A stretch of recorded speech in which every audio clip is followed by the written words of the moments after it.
एक दिन एक बैल और तीतर खेत में घूम रहे थे। बैल घास चर रहा था और तीतर बैल के शरीर पर चिपके कीटों को खा रहा था। एक बढ़िया साझेदारी।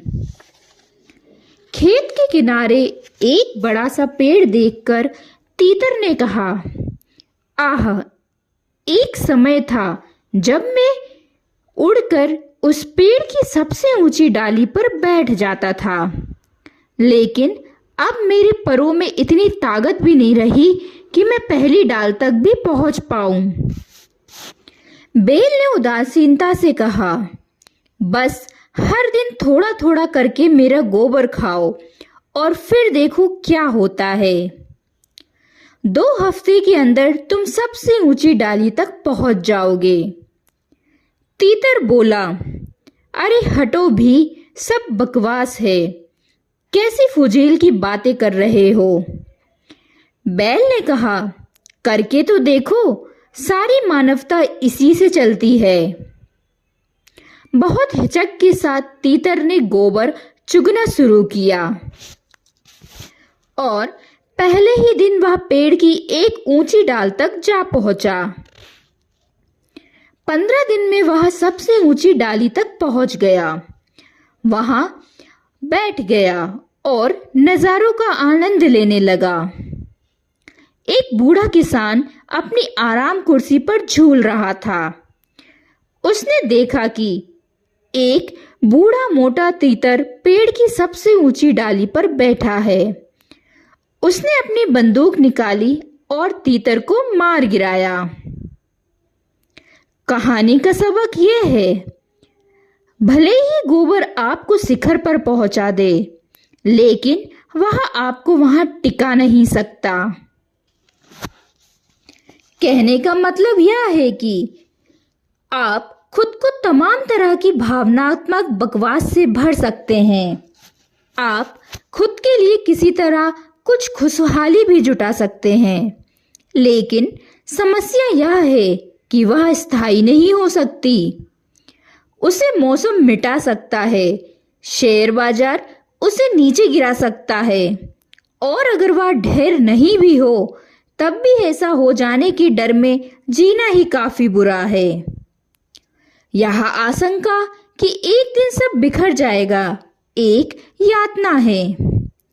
अक्सर यह असली त्रासदी से ज्यादा बुरी होती है, जो जब तक आपका आंतरिक जीवन बाहरी हालात का गुलाम रहता है, ऐसी संकटपूर्ण स्थिति बनी रहेगी। यह अवश्य भावी है। फिर इससे बाहर निकलने का तरीका क्या है? बाहर निकलने का तरीका बस अपनी दिशा में एक बहुत आसान सा परिवर्तन करना है। आपको बस यह एहसास करने की जरूरत है कि आपके अनुभव का स्रोत और आधार दोनों ही आपके अंदर हैं। मानवीय अनुभव भारी स्थितियों से उकसाए या प्रेरित किए जा सकते हैं, लेकिन इसका स्रोत अंदर होता है। पीड़ा या सुख, क्लेश या आनंद, संताप या परमानंद, सब सिर्फ आपके अंदर घटित होते हैं। इंसान की नादानी यह है कि लोग हमेशा खुशी को बाहर हासिल करने की कोशिश करते हैं। आप बाहरी चीज को प्रेरक या उत्तेजक के तौर पर इस्तेमाल कर सकते हैं, लेकिन असली चीज हमेशा अंदर से आती है। इस समय आपके हाथ में एक किताब है। आप किताब को कहाँ देखते हैं? उंगली से उस ओर इशारा कीजिए कि आप इसे कहाँ देखते हैं। क्या आपको लगता है कि इसकी छवि आपकी बाहर है? फिर से सोचिए, आपको ज्ञात है कि छवि का निर्माण किस प्रकार होता है। दरअसल रोशनी किताब पर गिरती है, फिर परिवर्तित होकर आपकी आंखों की पुतली तक पहुंचती है और आपके रेटिना पे उल्टा प्रतिबिंब बनाती है। आप यह पूरी कहानी जानते हैं, तो असल में आप किताब को अपने अंदर ही देख रहे होते हैं। आप सारी दुनिया को कहाँ देखते हैं? पुनः अपने भीतर ही। आपके साथ कभी जो कुछ भी घटा, आपने उसे अपने अंदर ही अनुभव किया है। उजाला और अंधेरा, पीड़ा और सुख, संताप और परमानंद, सब कुछ आपके अंदर ही हुआ है। अगर कभी आपको कोई हाथ छूता है तो आपको लग सकता है आप उसके हाथ को महसूस कर रहे हैं, लेकिन सच यह है कि आप अपने हाथ में स्पर्श की संवेदना का अनुभव कर रहे हैं। सारा का सारा अनुभव अंदर समाया हुआ है। सारे मानवीय अनुभव 100% खुद के पैदा किए होते हैं। अगर आपके विचार और आपकी भावनाएं आपकी अपनी बनाई हुई हैं, तो इनको आप जिस तरह से झाले उस तरह ढल सकती हैं। आज इस बात का वैज्ञानिक सबूत है कि शराब का एक घूंट भी पिए बिना या अन्य कोई नशा किए बिना ही आप खुद से पूरी तरह नशे की हालत में आ सकते हैं।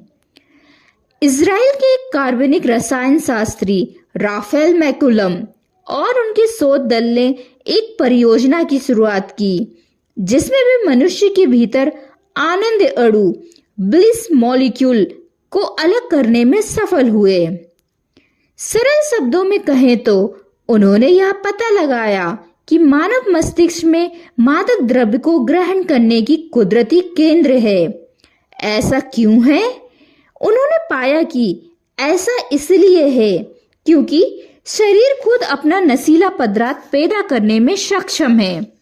बिना किसी बाहरी उद्दीपन के यह अपने लिए आनंद का निर्माण कर सकता है, और वह भी बिना किसी हैंगओवर के। कुछ खास रासायनिक पदार्थ जैसे अल्कोहल, मादक ड्रग्स इसलिए खतरनाक हैं क्योंकि वे आपकी चेतना कम कर सकते हैं, आपकी सेहत खराब कर सकते हैं, लत पैदा कर सकते हैं और आपको बर्बाद कर सकते हैं। लेकिन दूसरी तरफ आपके शरीर में ही आनंद पैदा करने वाला नशीला पदार्थ है, जो आपके अपने ही सिस्टम में बनता है और इस्तेमाल होता है, और जिसका स्वास्थ्य और खुशहाली पर बहुत असर होता है। तो इसका मतलब है कि मानव तंत्र शानदार तरीके से आत्मनिर्भर है। ऐसे दूसरे रसायन हाल ही में खोजे गए, लेकिन इस विशेष रसायन का नाम आनंदमाइड रखा गया, जो संस्कृत का वर्ड आनंद पर आधारित है। हम इससे अनुमान लगा सकते हैं कि खुशी बस एक खास तरह की केमिस्ट्री है, शांति एक दूसरी तरह की केमिस्ट्री है। वास्तव में हमारे द्वारा अनुभव की जाने वाली हर तरह की सुखद अवस्था, चाहे वह शांति हो या आनंद हो या परमानंद, एक तरह की केमिस्ट्री है। लोग योग पद्धति में हमेशा इसका ज्ञान रहा है। आंतरिक खुशहाली के लिए एक आनंदमय अस्तित्व का रासायनिक आधार पैदा करने के लिए एक तकनीक मौजूद है, जिसे आत्मज्ञान कहते हैं। यह उसका एक आयाम है। अगर आप जागरूक हैं तो आप अपनी प्रणाली को इस तरह सक्रिय कर सकते हैं कि बस सांस लेना ही सुखद एहसास बन जाए। इसके लिए बस आंतरिक प्रक्रिया पर थोड़ा ध्यान देने की जरूरत है। इसके लिए समझ में एक बुनियादी बदलाव लाने की जरूरत है। क्लेश मिटाने का रास्ता बाहर मत खोजिए, पीड़ा से मुक्ति का रास्ता बाहर मत ढूंढिए।